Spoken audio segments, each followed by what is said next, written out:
Saturday morning, welcome back to my porch. It is looking like a really good day. Sun is out. It's about 9 a.m. The neighborhood is quiet other than the sound of a lot of birds. Maybe when I get a better microphone, you'll be able to hear all the birds with me. I was laying in bed for the last hour and I kept thinking about getting up and starting things I have to do today. But being able to lie in bed on a day I don't have to get up and start doing things, it's like one of the quiet joys of life.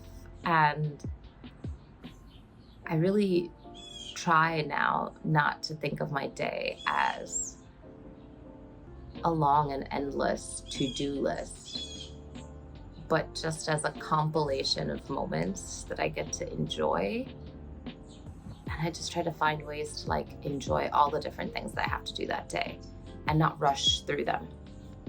And so lying in bed for an hour and just enjoying the fact that my body's really tired from working out and working all week, and I get to just let my eyes and my mind wake up before forcing my whole body to wake up, and just relishing the slow awakening was really nice.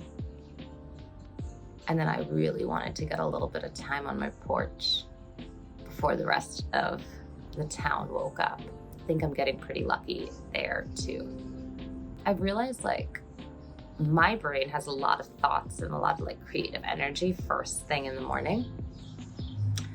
And I was thinking about so many different things that I was I need to just come out and talk to you all about them. So maybe this will be my first hug in a mug series where I just talk to y'all while I enjoy a mug of whatever. Today it's a mug of really, really nice dark coffee. It's black. That is my favorite way to have coffee, and I like hot coffee even in the hottest weather. And even when I go to Mexico or Costa Rica or anywhere that has really good coffee, I want a dark hot coffee. No matter how hot it is outside, it just feels comforting to me.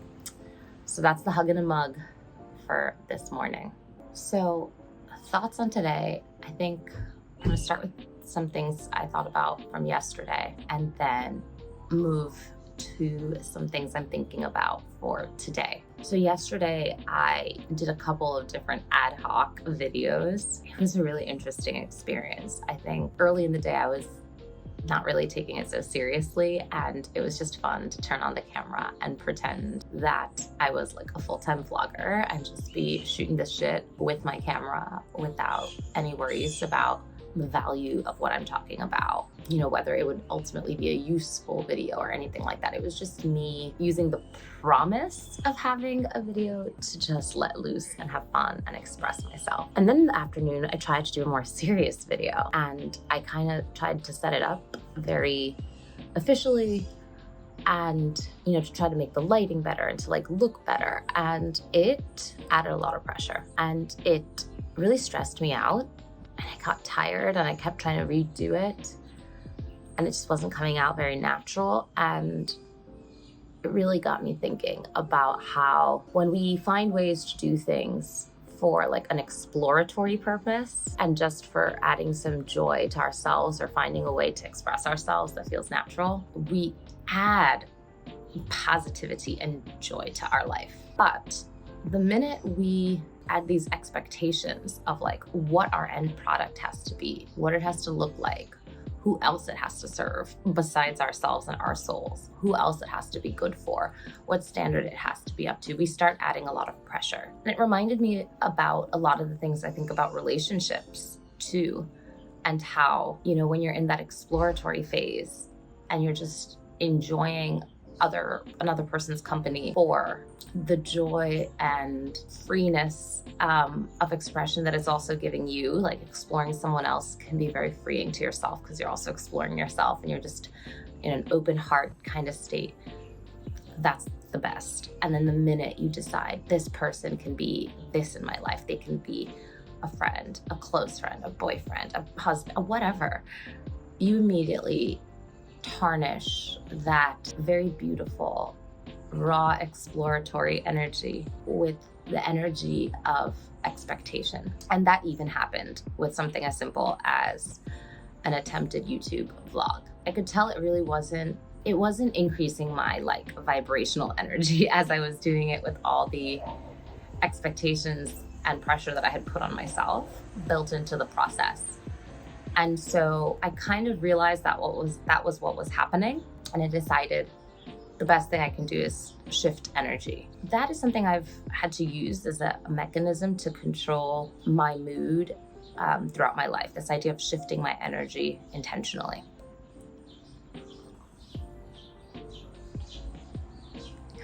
So how did I do that? A couple of my coworkers were having an event in the evening. They were all gonna go and play pickleball together. I originally didn't want to go. I kind of just felt like it's been a long week. I've done a couple of social things too, and I kind of wanted to save some of my personal time for myself and not just give it away. I wanted to work on the YouTube thing. I had other things I wanted to do, errands. My energy wasn't good. It was tough after trying to do the YouTube thing and wondering what my neighbors might be thinking, or whether it's just a stupid idea, and whether I'm basically giving away my anonymity and allowing the world to see me in a superficial, frivolous light, and whether that's really a good idea. And I just had all these, like second guesses and insecurities. And I was like, you know what?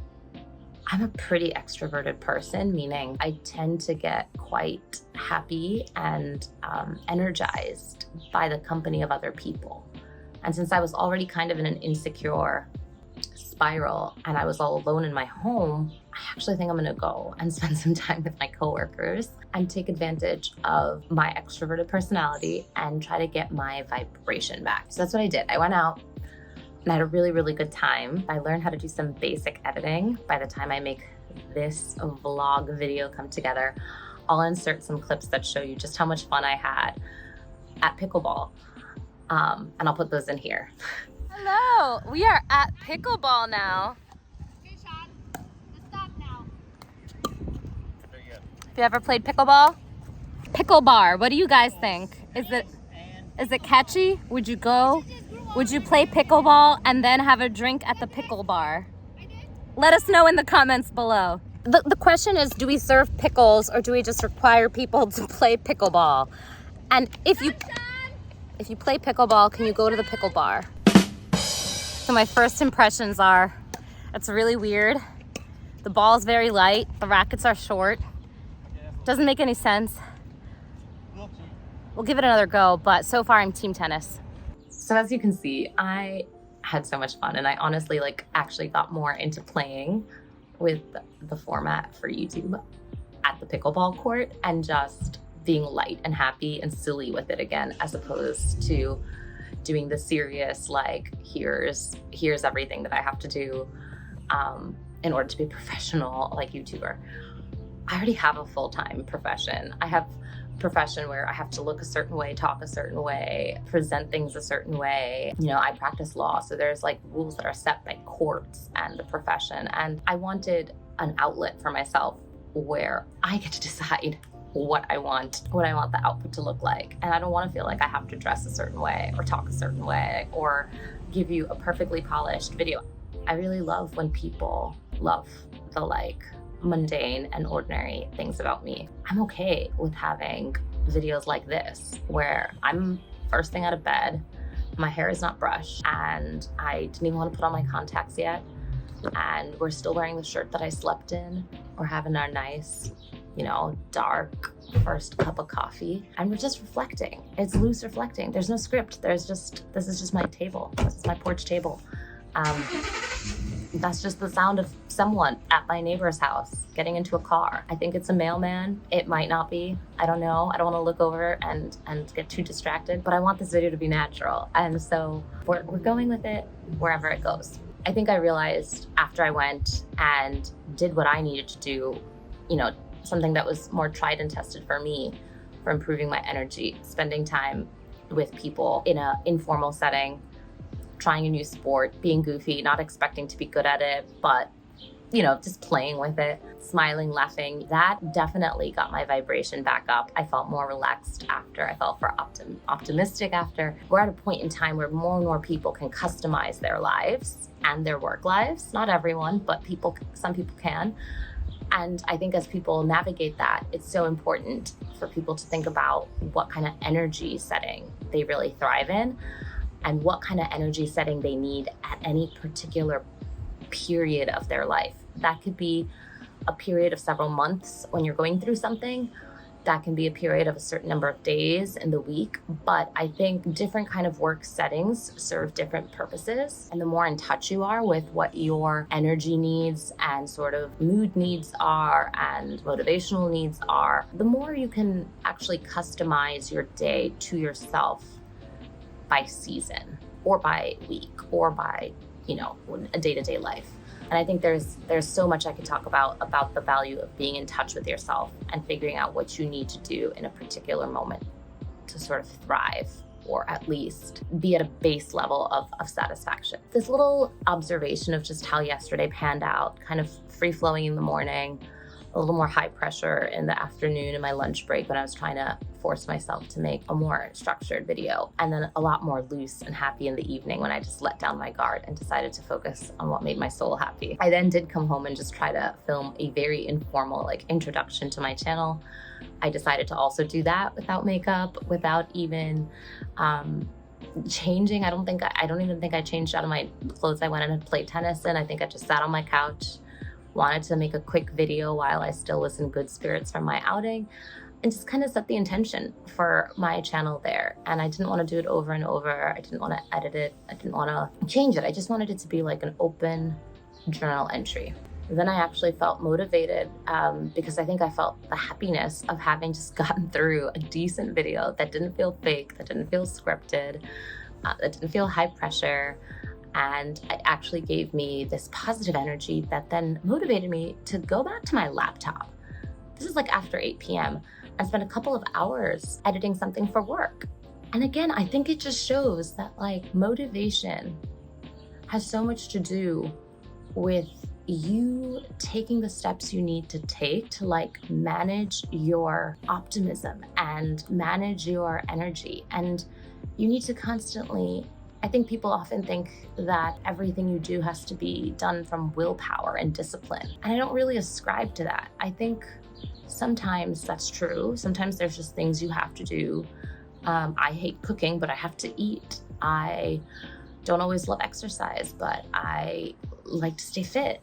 So there's things you do, but I actually think that the ideal thing to be doing is figuring out what kind of energy state is going to be most conducive to me doing this thing I kind of want to do or need to do with enthusiasm. And I think that there's ways that you can kind of hack optimism and enthusiasm, kind of what I was talking about today, so that when you're doing things you have to do every day, you're not doing them from this place of obligation, expectation, and resentment, but you're doing them from a place of confidence and momentum and excitement and kind of freeness, and you're letting things kind of fall and shake out as they will. So yeah, I think a lot of probably procrastination comes from, these mental blocks we put when we put expectations on, how things we need to do have to get done, versus just having the courage and the openness and the playfulness to start doing something with a more playful, open attitude. But you can't always force yourself into that attitude through the task that you're trying to do. Sometimes you have to find other tasks, other people, other things that help you get back to that state. I do find that for me, I often get a great flow of things in the morning before I get out of the house, and other things start sucking my very clear palette of mental energy. If there's stuff I want to do in my home today, I often like to do some of that stuff before I go to the gym. So if I have a trip I want to pack for intentionally, I might do that while I have this quiet energy at home. I always clean my home a lot. I do a lot of cleaning. I always find that very calming. If there's anything writing I want to do, if there's any reading I want to do, I try to do that early, because I find that once I step out and I interact with other people and I go out into the world, Then coming back and doing like the quiet things that require flow is different, because now my energy is like way up here, and it's like vibrating really high, and I'm very stimulated and socialized. And so again, I'm very like in tune with just how my body energy operates. And so I'm going to try and figure out what like sort of more quiet, flowy things I want to do this morning. I'm gonna do those at home.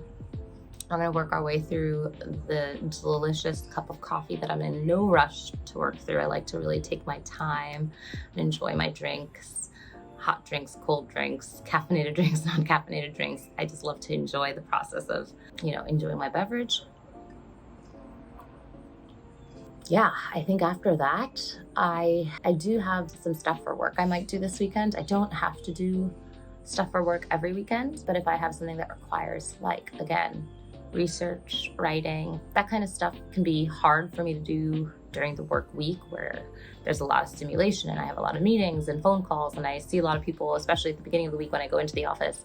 I find that my energy gets split into like all these different places. I become like a Horcrux. So if I want to do something that's kind of thoughtful and analytical, taking advantage of like the quiet time on the weekend is really good. Honestly, my only real intentions, besides doing a little bit of work and doing a couple more vlogs for you guys, is to kind of keep exploring this medium, which is really exciting me. How to talk to a camera, what to talk about, how to film in a way that looks okay, sounds okay. Okay, so that was an example of what my biggest fear is right now. So one of my neighbors just walked out and went to his car.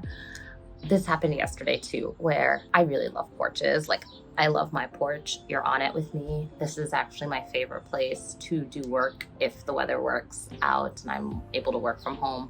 Definitely my favorite place to have a hug and a mug. But yeah, I get so shy. Yesterday, those neighbors came out and I was in the middle of talking.